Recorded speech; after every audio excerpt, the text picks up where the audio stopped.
मी प्रश्न विचारला होता, की ज्या विद्यार्थ्यांना इंग्रजी बोलण्यामध्ये काहीही समस्या असतील, तर त्यांनी काय समस्या आहे, काय कारण आहेत, की इंग्रजी बोलता येत नाही?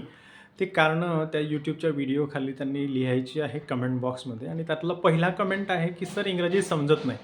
इंग्रजी समजत नाही म्हणजे काय? वाचलेलं इंग्रजी समजत नाही आणि ऐकलेलं पण इंग्रजी समजत नाही, असा मी त्याचा अर्थ लावतो. मग ह्यासाठी काय करायचं आहे? जी गोष्ट आपल्याला समजत नाही, ती गोष्ट जर का आपल्याला करायची असेल, तर ती गोष्ट आपल्याला पहिल्यांदा करावीच लागेल. फॉर एक्झाम्पल जर तुम्हाला स्वयंपाक करता येत नाही, चपात्या बनवता येत नाही आहेत, तर मग तुम्ही काय कराल? नुसतं असं बोलून चालणार आहे का, की मला चपात्या बनवता येत नाही? मग त्यासाठी तुम्हाला हे बघावं लागेल, की चपाती कशी बनवली जाते? कशाप्रकारे कणिक मळावी लागते, त्याचे उंडे कसे तयार केले जातात, नंतर ती कशी लाटावी लागते, नंतर ती कशी भाजावी लागते, तिला गोल आकार कसा दिला जातो, हे जेव्हा तुम्ही स्वतः बघाल, पहिल्यांदा बघून समजून घ्याल, नंतर तुम्हाला ती ॲक्चुअली बनवावी लागेल. ज्यावेळेस तुम्ही ती ॲक्चुअली बनवून घ्याल, त्यावेळेस तुम्हाला एक्झॅक्टली कळेल, की चपाती कशाप्रकारे बनवली जाते आणि भाजली जाते. तीच केस आहे. जर का तुम्हाला इंग्रजी समजत नाही आहे, वाचलेलं किंवा ऐकलेलं, तर तुम्हाला त्यासाठी प्रयत्न करणं गरजेचं आहे. यासाठी काय करावं लागेल? इंग्रजी ऐकावं लागेल आणि इंग्रजी वाचावं लागेल. आता काय करायचं? सुरुवातीला आहे ना, एकदम असं कठीण काहीतरी वाचत बसण्याची किंवा ऐकत बसण्याची गरज नाही. कारण आपल्याला समजत नाही आहे. मग आपण सुरुवात काय करायची? अतिशय साध्या आणि सरळ गोष्टी ज्या असतात इंग्रजीच्या, त्या ऐकायच्या.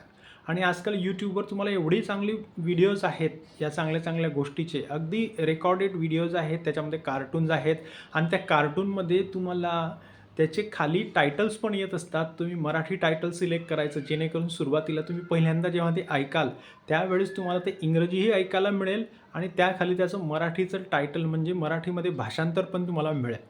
आणि ते मिळाल्यानंतर तुम्हाला तो एक्झॅक्टली काय बोलतो आहे, हे खाली मराठी टायटल असल्याकारणाने समजेलच आणि त्याला इंग्रजीत कसं उच्चारलेलं आहे हे पण कळेल. आणि ही स्लो आणि ग्रॅज्युअल प्रोसेस आहे. तुम्ही जर म्हणाल, की मला 8-15 दिवसामध्येच अतिशय फाडफाड इंग्रजी समजलं पाहिजे आणि बोलता आलं पाहिजे, असं होत नाही. ही कमीत कमी 4 ते 6 महिन्याची प्रोसेस असते. आपण ज्या स्टेजला आहोत, जर आपल्याला बोललेलं किंवा वाचलेलं समजतच नाही आहे, तर आपण खूप खालच्या लेव्हलला आहोत आणि आपल्याला जास्त प्रयत्न करावे लागतील आणि कंटिन्युअस प्रयत्न करावे लागतील. तर सुरुवातीला अतिशय साध्या आणि इंटरेस्टिंग इंग्रजीच्या स्टोरीज असतात किंवा काही कार्टूनचे चॅनल्स असतात, ते तुम्ही बघा आणि जास्त नाही बघायचं. एक 5 मिनिटाचा व्हिडिओ बघा, 10 मिनिटाचा व्हिडिओ बघा आणि त्याचप्रमाणे ज्या स्मॉल स्टोरीज असतात इंग्रजीच्या, त्या तुम्हाला कुठेही मिळतील. YouTubeवर मिळतील किंवा तुम्हाला Googleमध्ये मिळतील, ChatGPTवर मिळतील. त्या तुम्ही वाचा, ऐका किंवा पुष्कळसे ॲप्स आहेत. Duolingoसारखे ॲप्स आहेत, की ज्यामध्ये तुम्ही मराठीत तुम्हाला काय बोलायचं आहे, त्याचं इंग्रजीमध्ये भाषांतर लगेच येणार. त्याचप्रमाणे त्याचा उच्चार कसा करायचा हे पण तुम्हाला लगेच मिळणार.